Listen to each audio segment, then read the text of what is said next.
இப்போ தங்கத்தோட விலை ஏறுது அப்படிங்கிறது பொதுவாக எல்லாரும் பார்க்குறோம். ஆனால் தங்கத்தோட விலை ஏற்றம் கால அளவீடை விட வெள்ளியோட விலை ஏற்றத்தோட அளவீடு அதிகமாக இருக்குது அப்படின்னு சொல்கிறாங்க. அது எப்படி? தங்கம் விலை ஏறிட்டு தான் இருக்குது. அப்படி கம்பேர் பண்ண சொல்ல வெள்ளி விலை வந்து ஒன்றுமே இல்லைங்க, அந்தளவுக்குலாம் ஏறலை. என்னென்னா தங்கம் வந்து இன்றைக்கி 7000 ரூபா இருக்குது. தங்கத்துக்கு அடுத்த உலோகம் என்ன சொல்லுங்கள்? வெள்ளி. வெள்ளி இன்றைக்கினா ரேட் இருக்குது 100 ரூபா இருக்குது வச்சுங்களேன்.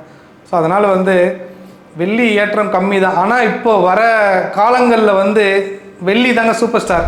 நீங்கள் தங்கத்தில் முதலீடு பண்ணுறீங்களோ இல்லையோ, வெள்ளியில் எல்லாராலையும் முதலீடு பண்ண முடியும். உங்களால் 5 கிராம் 10 கிராம் கண்டிப்பாக முதலீடு பண்ணுங்கள் வெள்ளியில். இப்போ வெள்ளியோட நான் வெள்ளி ஃபேக்ட்ரியும் வச்சுருக்கேன், கோல்டும் வச்சுருக்கேன். இப்போ பார்த்தீங்கன்னா கோல்டோட வெள்ளியில் தான் வந்து பிஸ்னஸ் நல்லா வருது, இன்கமும் நல்லா கிடைக்குது. 45-50% வந்து வெள்ளியோட விற்பனை வந்து அதிகமாக இருக்குங்க. ஏன்னா இப்போ எல்லாராலையும் வந்து கோல்டுலாம் கிஃப்ட்டு கொடுக்க முடியல. 1000 ரூபாய்க்கு கிஃப்ட்டு கொடுக்கணும், கோல்டில் எதுவுமே கொடுக்க முடியாது. ஆனால் வெள்ளியில் 1000 ரூபாய்க்கு கொடுக்கணும் கொடுக்கலாம், 50,000 ரூபா கொடுக்கணும் கொடுக்கணும். இப்போ வந்து நான் என்ன சொல்ல விரும்புகிறேன் அப்படின்னா, எல்லாரும் வெள்ளியில் முதலீடு பண்ணுங்க. இன்றைக்கி வந்து 1 லட்ச ரூபாங்க 1 கிலோ.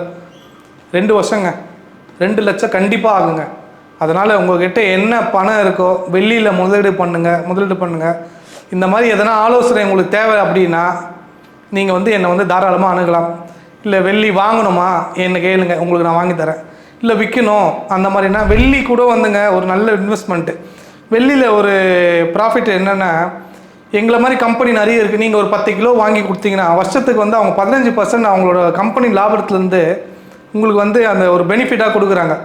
ஸோ அதனால் வெள்ளியில் இன்வெஸ்ட்மெண்ட் பண்ணி நீங்கள் வீட்டில் வாங்கி வச்சு அது ஒன்றும் பண்ண போகுது, அது அங்கேயே தான் இருக்க போகுது. ஆனால் நீங்கள் எங்களை மாதிரி கம்பெனிக்கு வாங்கி கொடுத்தீங்க அப்படின்னா உங்களுக்கு வந்து அது ஒரு 15% பெனிஃபிட். இன்றைக்கி வந்து 1 லட்சம், நாளைக்கு 10 கிலோ வாங்கி கொடுங்க. அந்த 10 கிலோ உங்களுக்கு வந்து 1 வருஷம் கழிச்சு ரிட்டர்ன் பண்ண போகிறாங்க வச்சுங்களேன். நாளைக்கு வந்து 1 லட்சம்ன்றது 1.5 லட்சம் ஆச்சுன்னா 50,000 ரூபா 1 கிலோவுக்கு லாபம். நீங்கள் 10 கிலோ வாங்கி கொடுத்தீங்கன்னா 5 லட்ச ரூபா லாபம். இதை தவிர வருஷத்துக்கு 15% கிடைக்குது. ஸோ நீங்கள் பார்த்துங்க, யோசிச்சுங்க. கோல்டில் இன்வெஸ்ட்மெண்ட் பண்ணுறீங்களோ இல்லையோ கண்டிப்பாக வெளியில் இன்வெஸ்ட்மெண்ட் பண்ணுங்கள். இந்த மாதிரி எதனா உங்களுக்கு தேவை அப்படின்னா, ஏதோ ஆலோசனை கேட்கணும் சார், நான் இதை பண்ண போகிறேன், ஏதோ பண்ணணும் நீங்கள் விரும்புனீங்கன்னா என்னை வந்து நீங்கள் தாராளமாக அணுகுங்க.